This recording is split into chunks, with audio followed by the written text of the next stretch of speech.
Well, who is it we have here? Someone who wants to watch exciting content, right? I guessed it right. That's the main reason why you clicked on this thumbnail.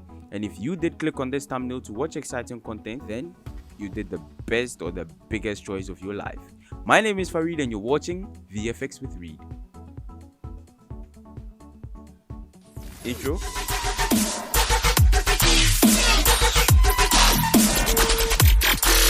Lil Pop Studios. Well, hello there once again. It's Farid here from Lil Pop Studios and you're watching VFX with Reed, a series on YouTube where we take the Hollywood effects and break them down into simpler bits for you, the one at home, to be able to recreate with ease. Today's effect is not any complicated.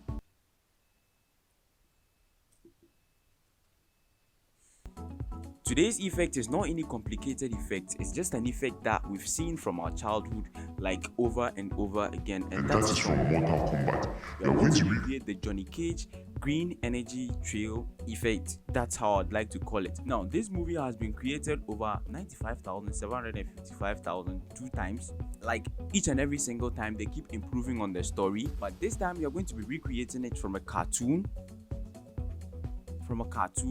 So we're going to take the cartoon knowledge and we're going to implement it in real life, and follow me as I marvel your minds, or we marvel people's minds. Let's just jump right into the shots. Hi guys, my name is Borrisah aka Teleport. As you know, I played the role in Death Battle as a killer. And now we're going to take the Bollywood blockbuster movies and break it down into simpler bits for you guys to also do. As you can see, the pap is laughing at me. Well, for the shots, there aren't anything complicated. It's just a tripod shot of your talent acting as if he's hitting or punching or kicking someone. That's on a tripod. That's a point to note, on a tripod as always. Then he acts the same way at the different spots with almost the same pose. I know no human being is perfect, so you cannot make the same pose.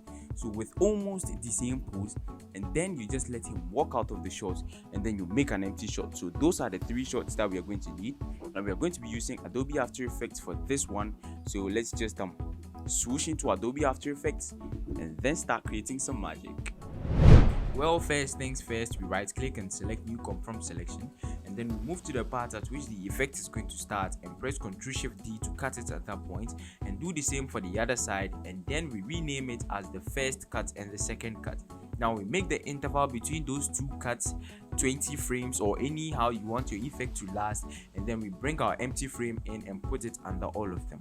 So now we are going to duplicate the first cut and make sure that it lasts for just one frame. So we are going to move to the end of where the first cut ends, and then we are going to cut it and leave it for just one frame. Then we right click and go to time and go to freeze frame, and then start creating a mask around it.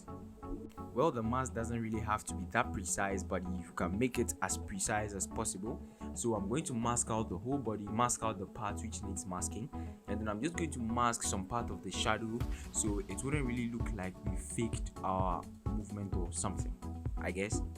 So right after the masking is done, we're just going to right click and select pre-comp, and then take move all attributes into new composition. Then we now move into that new composition and change the composition settings. We are going to be changing the duration to somewhere 10 seconds or 10 seconds. That's because our footage was one frame and we would need to change it inside the pre-comp before we can change it inside the main composition.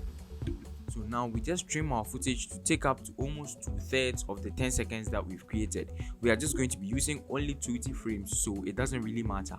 So then we go back into our main composition, and then we are not going to trim our footage just to take the 20 seconds which has the empty frame in it. I just hope you understand. So right now we are going to be creating position keyframes. At first I thought I would need only position keyframes, but it looked like the size of my talent increased, so I'm going to add the scale keyframes. You wouldn't really have to adjust, or you wouldn't have to match them perfectly. Now we are going to match them with a different effect. So you just create keyframes for position and scale, and then you move it in the time span of 20 seconds, and then adjust your values to just give you something near the other layer as shown in the preview above.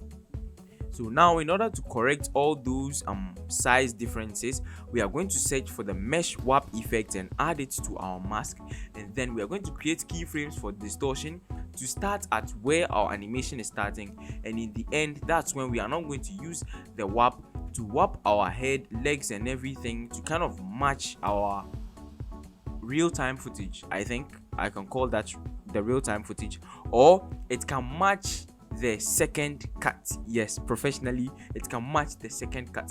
So you can adjust your rows and columns depending on the type of footage you have or the position of your mask inside your footage. You wouldn't really have to match them that much because you are going to correct them in post. So the moment you just get something which kind of fits into the scene, I guess then you should just continue with what you're doing then.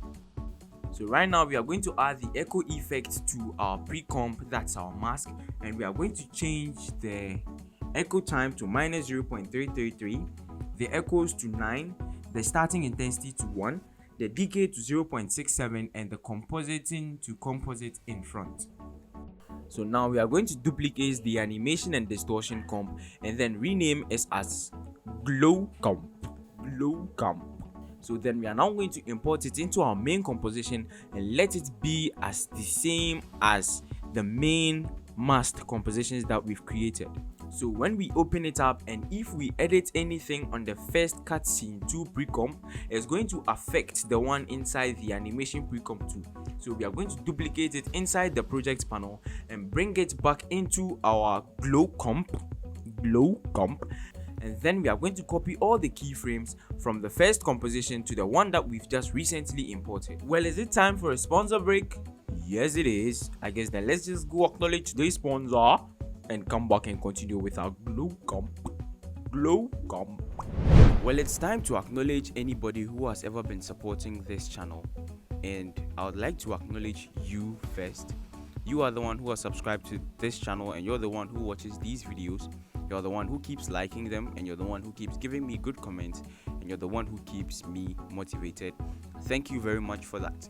The second person I'm going to thank is No Copyright Music. That's I don't think I know his name, so I wouldn't say anything.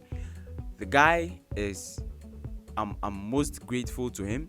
Almost all my videos on YouTube have copyright strikes, and that's because I'm planning on buying a Storyblocks license, but not yet.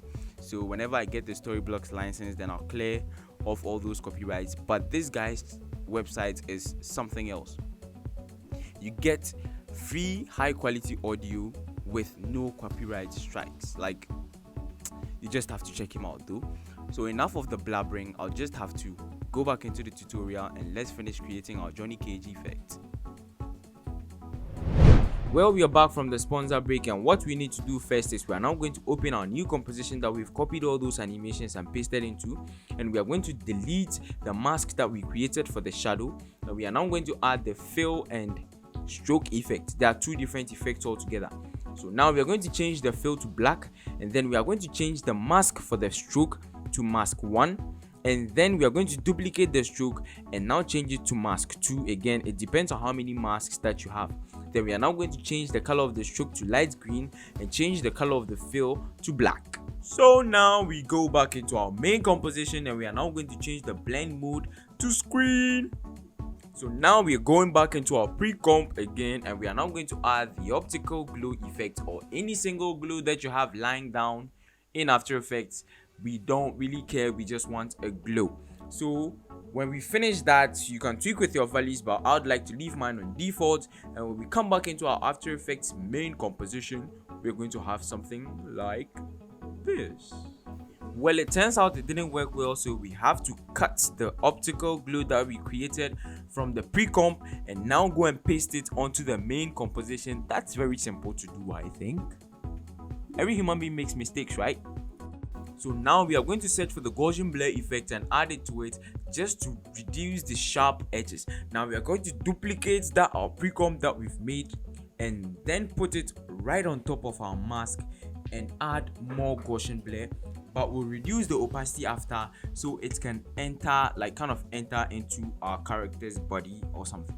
Now, as simple as ABCD, we are just going to adjust all the keyframes and make it move fast in the beginning and move slow in the end. If you're a student from my After Effects 101 class, this is going to be easy for you. If you cannot do it, I think I should just come to your house and cane you right now. Yes. Well then, basically that's kind of not the end of the effect. I still have to do some tweaks with my empty layer because my phone camera has some kind of auto contrast shit, so I have to do some curves and some adjustments. But before that, you'd have to turn on motion blur for all the layers. I said all, yes, all the layers inside your composition, whether main or pre-comp, just to hide some simple mistakes that we made.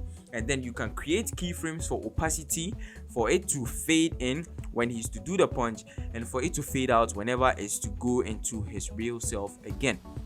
So right after that, we send it into Adobe Premiere Pro, throw some handheld movement presets on it, and add some camera shake, do some sound design, and then we're done. I think, yeah, we're done. Well, if you followed all these steps correctly, or you almost followed all these steps correctly, basically you should be getting an intriguing effect like this.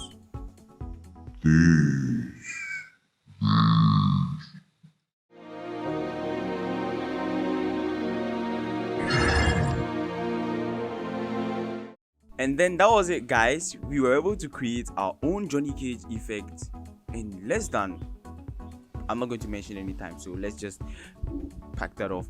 Now, if you want to tell me anything like your shoes stink, you're an idiot, anything, just leave it in the comment section.